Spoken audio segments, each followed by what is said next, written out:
Selamat siang pemirsa, Presisi Siang kembali hadir edisi Senin 8 Juli 2024. Selama 1 jam ke depan kami telah menyiapkan sejumlah informasi terkini. Bersama saya Ibda Ines, kita lihat dulu 3 berita utama siang ini.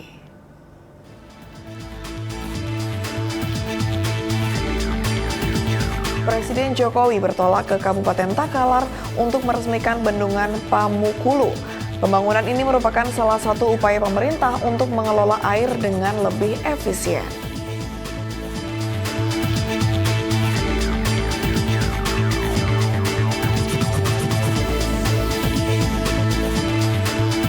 Satres Narkoba Polresta Banjarmasin memusnahkan barang bukti narkoba yang nilainya mencapai 14 miliar.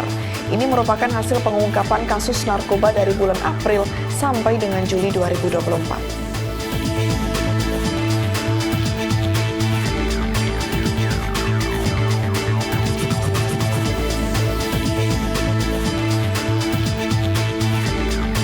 Kapolda Aceh melepas peserta Lomba Bayangkara Run 2024 sebagai salah satu rangkaian acara Bayangkara Fest 2024. Sebanyak 2.000 peserta mengikuti kegiatan ini.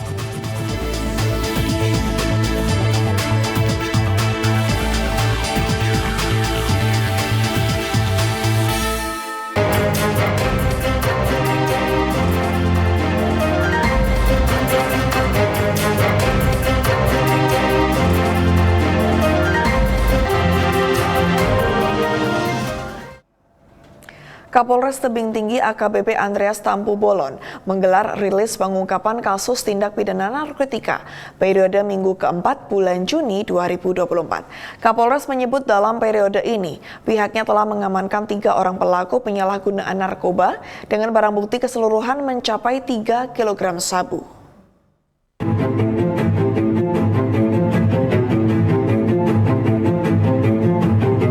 Kami dari Polres Tebing Tinggi akan melakukan press release terkait beberapa penangkapan yang telah dilakukan Sat Narkoba Polres Tebing Tinggi mengenai tindak pidana narkotika.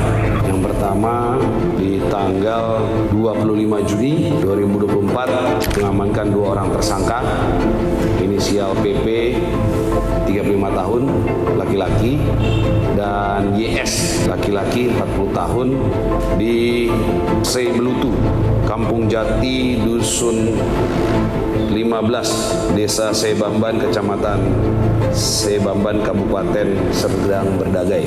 Di situ kita amankan barang bukti sabu-sabu seberat kurang lebih 1 kg. Kemudian penegakan hukum yang kedua yang dilakukan oleh jajaran Satres Narkoba Polres Tebing Tinggi di tanggal 29 Juni 2024 kita berhasil mengamankan 1 orang laki-laki 32 tahun inisial KN, TKP-nya di salah satu kedai kopi di Kota Tebing Tinggi. Kita mengamankan kurang lebih berat 2 kg sabu-sabu.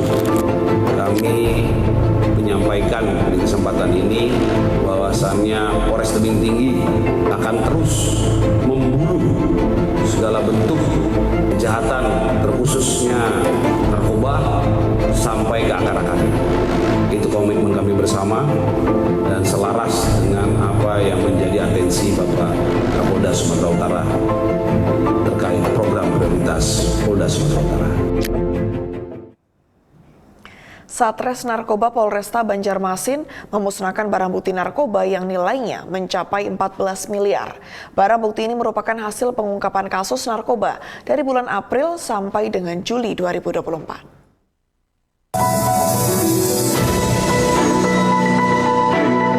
Hari Jumat tanggal 5 Juli 2024 diadakan kegiatan pemusnahan barang bukti narkotika, yang mana kegiatan pemusnahan barang bukti ini merupakan hasil ungkapan atau hasil ungkap kasus dari personil Satres Narkoba Polresta Banjarmasin dan Polsek jajaran periode dari bulan April sampai dengan bulan Juli berjalan.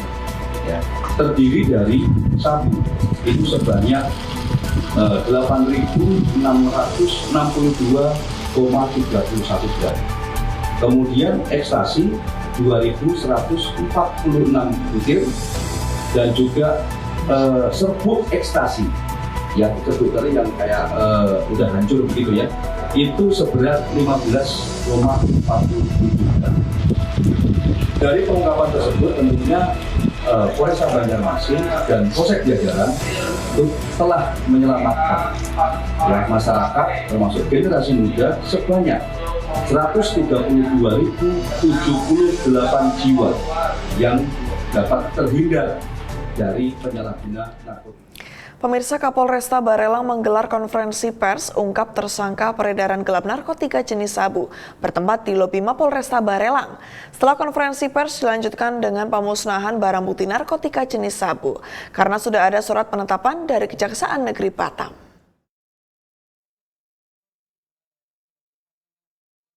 Kapolresta Barelang Kombes Pol Nugroho Tri Nuryanto di penghujung masa jabatannya menjelaskan, Satres Narkoba Polresta Barelang merilis pengungkapan narkotika jenis sabu selama bulan Juni 2024 dipimpin Kasat Res Narkoba Polresta Barelang Kompol Satriananda. Polresta Barelang mengamankan 3 orang pelaku berinisial RE, RT, dan EE. Tersangka EE mengakui mendapat keuntungan dari menjual narkotika tersebut sebesar Rp200.000 hingga Rp400.000. Sedangkan dari pengakuan tersangka RT, tersangka mendapat keuntungan penjualan sabu sebesar Rp20.000 hingga Rp50.000. Sementara kasus kedua terjadi di Jalan Bawah Jembatan Marina, Kelurahan Sambau, Kecamatan Nongsa, Kota Batam, dan di depan supermarket di Tanjung Duren Utara, Jakarta Barat dengan mengamankan 3 orang tersangka berinisial EH, NH, dan AS. Setelah konferensi pers dilanjutkan dengan pemusnahan barang bukti narkotika jenis sabu karena sudah ada surat penetapan dari Kejaksaan Negeri Batam. Amin walhamdulillahirabbil alamin. Itu anggota Satgas Narkoba Polresta Barelang mendapat informasi dari masyarakat yaitu pada hari Selasa tanggal 25 Juni 2024 sekitar pukul 19.00 waktu Indonesia Barat bahwa di Bengkong Indah, Kelurahan Bengkong Indah, Kecamatan Bengkong, Kota Batam akan ada transaksi jual beli narkotika. Kemudian para saksi melakukan penyelidikan di tempat tersebut. Pada hari Selasa tanggal 25 Juni sekitar pukul 22.30 waktu Indonesia Barat di warung depan Masjid Babu Salam, Kelurahan Bengkong Indah, Kecamatan Bengkong, Kota Batam, anggota Satgas Narkoba Polresta Barelang mengamankan tersangka Ebenezer Sinulinga alias Binto serta tersangka Ebenezer Sinulinga alias Binto mengakui sabu disimpan oleh tersangka RE K, misalnya RE K. Pada hari Rabu tanggal 26 Juni 2024 sekitar pukul 00.33 waktu Indonesia Barat di depan supermarket Bengkong Indah, Kelurahan Bengkong Indah, Kecamatan Bengkong, Kota Batam, anggota Satgas Narkoba Polresta Barelang mengamankan tersangka REK tadi, ya, tersangka REK mengakui sabu di rumah tersebut. Tersangka menargetkan alias Ado ada kronologis. Satres Narkoba Polres Serang sita 25 paket ganja siap jual dari tangan pengedar di wilayah Cikande. Dari tersangka, polisi mengamankan barang bukti 25 paket ganja siap edar yang disimpan dalam tas sepatu futsal. Apa? Berapa banyak ini? Segitu dong, Bang. Berapa? Satres Narkoba Polres Serang berhasil menyita 25 paket ganja dibungkus kertas coklat dengan berat 111,36 gram yang siap jual dari tangan pelaku di wilayah Kecamatan Cikande, Kabupaten Serang. Pelaku tampak menangis terisak saat menelpon orang tuanya untuk meminta maaf dan menyesali perbuatannya. Pelaku berinisial ARF berusia 20 tahun ditangkap tim opsional Satres Narkoba Polres Serang di pinggir jalan di Desa Situ Terate, Kecamatan Cikande, Kabupaten Serang. Dari tersangka, polisi mengamankan barang bukti 25 paket ganja siap edar yang disimpan dalam tas sepatu futsal. Pelaksana tugas PLT Kasat Narkoba Polres Serang Kompol Ari Rahman mengatakan, tersangka ARF baru pertama kalinya mengedarkan narkoba di wilayah hukum Polres Serang. Ini udah berapa lama? Baru sih, Pak. Baru? Iya. Udah berapa lama barunya? Dari bulan Mei. Bulan Mei. Iya, Pak. Sasarannya kemana aja? Ke teman-teman sih, Pak. Teman-teman, cara penjualannya seperti apa? Di chat-chatin, Pak. Di chat-chatin. Di chatting. Iya, Pak. Terus? Lalu kita ketemuan, Pak, di suatu tempat yang udah ditentukan, Pak. Tersangka diamankan saat menunggu konsumen sekitar pukul 22.30 dengan barang bukti 25 paket ganja siap edar, dan selanjutnya tersangka dan barang bukti diamankan di Mapolres Serang untuk diproses hukum lebih lanjut. Kita berhasil mengamankan 25 bungkus narkotika jenis sabu kering dengan total berat 111 gram dari satu tersangka inisial A. Kemudian sudah kita amankan pelaku dan barang bukti. Jadi bukan merupakan residivis dan Pemain baru ya? Pemain baru. Sasaran pelaku ini anak muda atau? Anak muda, jadi dia dipasarkan banyak anak muda. Dan ini kasus juga masih kita kembangkan lagi. Tersangka dijerat dengan undang-undang tentang narkotika dan terancam hukuman paling singkat 5 tahun penjara dan maksimal 20 tahun penjara. Dari Humas Polres Serang, Banten, melaporkan untuk Polri TV. Bertempat di Gedung Konferensi Pers Humas Polda Jawa Timur, Catanras Polda Jawa Timur mengungkapkan terkait penangkapan pelaku jambret yang menewaskan mahasiswi UINSA Surabaya. Tersangka MMH dan AYE adalah residivis sejak tahun 2014 dan tahun 2016 yang divonis 6 bulan serta 2 tahun penjara atas kasus kejahatan yang sama. Subdit 3 Catanras Ditreskrim Polda Jawa Timur berhasil menangkap pelaku jambret di Jalan Arjuno Sawahan, Surabaya berinisial MMH dan AYE dan keduanya warga Surabaya yang menyebabkan korbannya Maya Dwi Ramadhani, seorang mahasiswi berusia 21 tahun meninggal dunia.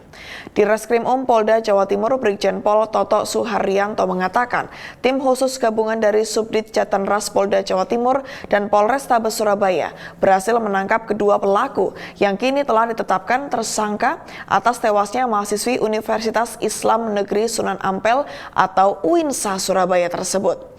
Ditreskrim Polda Jawa Timur juga telah melakukan pemeriksaan terhadap 6 orang saksi.